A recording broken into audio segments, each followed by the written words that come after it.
রমজানে যে 5টি ভুল আমরা সবাই করি এবং কিভাবে এড়ানো যায়। রমজান মাস আসে বছরে একবার।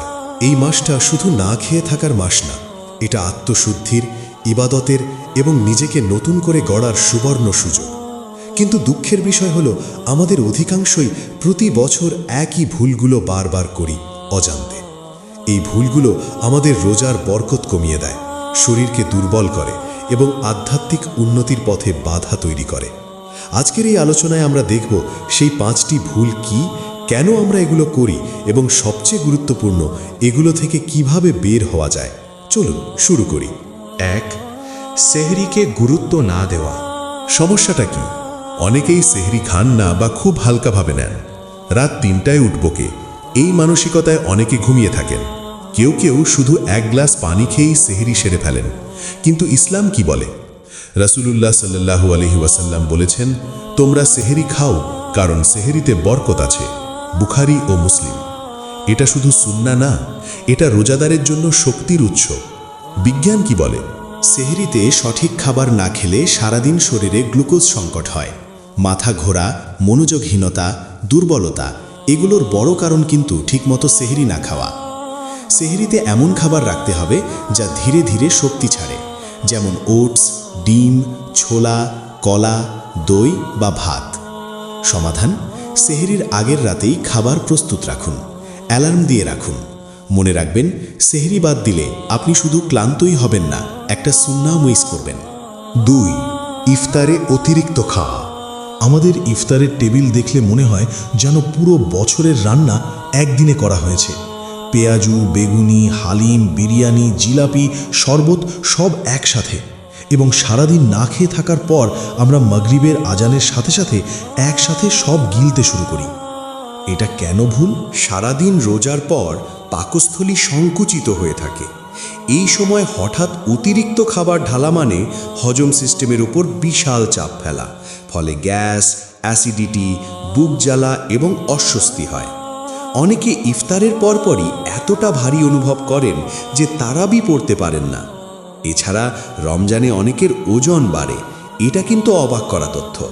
কারণ একটাই, সারা দিনের ক্যালোরি ঘাটতি ইফতার থেকে সেহরির মধ্যে দ্বিগুণ হয়ে পূরণ হচ্ছে। সমাধান: ইফতার শুরু করুন খেজুর ও পানি দিয়ে। এটা সুন্নাহ এবং বৈজ্ঞানিকভাবেও সঠিক। তারপর মাগরিব নামাজ পড়ুন। ফিরে এসে হালকা করে খান। তারাবিহের পরে মূল রাতের খাবার খান। এভাবে খাওয়া ভাগ করলে হজম ভালো হয়, শরীর সুস্থ থাকে। রমজানকে ঘুমের মাস বানিয়ে ফেলা। রমজান মানে অনেকের কাছে দিনে ঘুম, রাতে খাওয়া আর মাঝে মাঝে নামাজ। অফিস বা স্কুল থেকে ফিরে সারাটা বিকেল ঘুমিয়ে কাটানো, তারপর ইফতারের পর হালকা তারাবিহি পড়ে আবার রাত 12টা পর্যন্ত গল্প বা সোশ্যাল মিডিয়া। কেন এটা ক্ষতিকর? প্রথমত, এটা রমজানের আসল উদ্দেশ্যের বিপরীত। আল্লাহ তাআলা রমজানকে ইবাদতের মাস বানিয়েছেন, বিশ্রামের মাস না। কোরআন নাজিল হয়েছিল এই মাসে। এটা সেই মাস যখন আসমানের দরজা খুলে যায়। দ্বিতীয়ত, দিনের বেলা দীর্ঘ ঘুম রাতের ঘুম নষ্ট করে।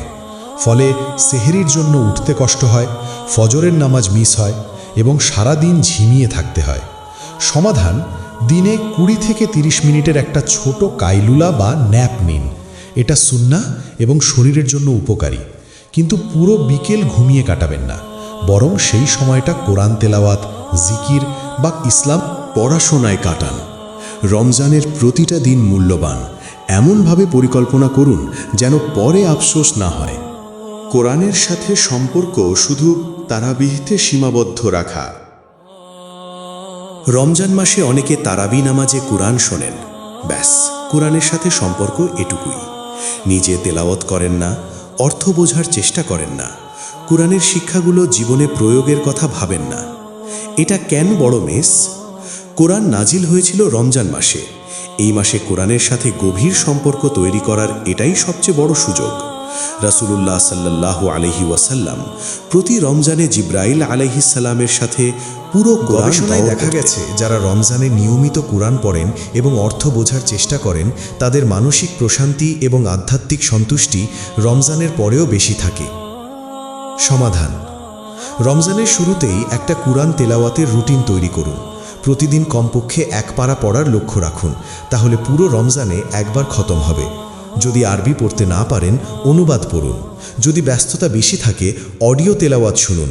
রান্না করতে করতে, যানজটে বসে কুরআনকে শুধু রমজানের বই না বানিয়ে জীবনের সঙ্গী বানান।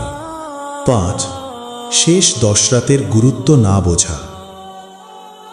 রমজানের শেষ 10 রাত এটা ইসলামের সবচেয়ে মূল্যবান সময়গুলোর একটি, কিন্তু আমাদের অনেকে এই সময়টা ঈদের কেনাকাটা, বাড়ি যাওয়ার প্রস্তুতি এবং পার্টির ব্যবস্থায় ব্যস্ত হয়ে পড়েন।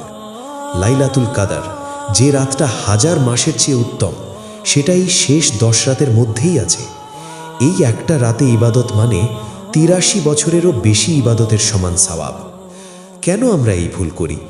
কারণ আমরা রমজানকে একটা রুটিন হিসেবে দেখি। প্রথম দিকে উৎসাহ থাকে, মাঝে একটু ধীর হয় এবং শেষে ঈদের উত্তেজনায় মনোযোগ চলে যায়। অথচ রাসূলুল্লাহ সাল্লাল্লাহু আলাইহি ওয়াসাল্লাম শেষ 10 বলেছেন, রাতে সবচেয়ে বেশি ইবাদত করতেন এবং পরিবারকেও জাগিয়ে দিতেন। সমাধান: শেষ 10 রাতের জন্য আলাদাভাবে প্রস্তুতি নিন। ঈদের কেনাকাটা আগেই সেরে ফেলুন। বাড়ি ফেরার পরিকল্পনা এমন করুন যেন শেষ 10 রাত ঘরেই কাটাতে পারেন। যদি পারেন, ইতিকাফে বসুন। না পারলেও রাত জেগে নামাজ পড়ুন, কোরআন পড়ুন, দোয়া করুন। লাইলাতুল কদরের দোয়াটি মনে রাখুন, যা রাসূলুল্লাহ সাল্লাল্লাহু আলাইহি ওয়াসাল্লাম আয়েশা রাদিয়াল্লাহুকে শিখিয়েছিলেন। কে শিখিয়েছিলেন? আল্লাহুম্মা ইন্নাকা আফুউন তুহিব্বুল আফওয়া ফা'ফু আন্নি। হে আল্লাহ, নিশ্চয়ই তুমি ক্ষমাশীল, ক্ষমা করাকে ভালোবাসো, তাই আমাকে ক্ষমা করো। 5টি ভুল এবং 5টি সমাধান। ভুল সমাধান: সেহরি বাদ দেওয়া। পুষ্টিকর সেহরি খান, অ্যালার্ম দিন। ইফতারে অতিরিক্ত খাওয়া। খেজুর পানিতে শুরু করুন, ধীরে খান। দিন কাটান ঘুমিয়ে। ছোট ন্যাপ নিন, বাকি সময় ইবাদতে। কোরআন থেকে দূরে থাকা। প্রতিদিন তেলাওয়াত ও অর্থ বোঝার চেষ্টা করুন। শেষ 10 রাত নষ্ট করা। ইবাদতে মনোযোগ দিন, ঈদের ব্যস্ততা আগেই শেষ করুন। রমজান একটা সুযোগ, যা বছরে মাত্র একবার আসে।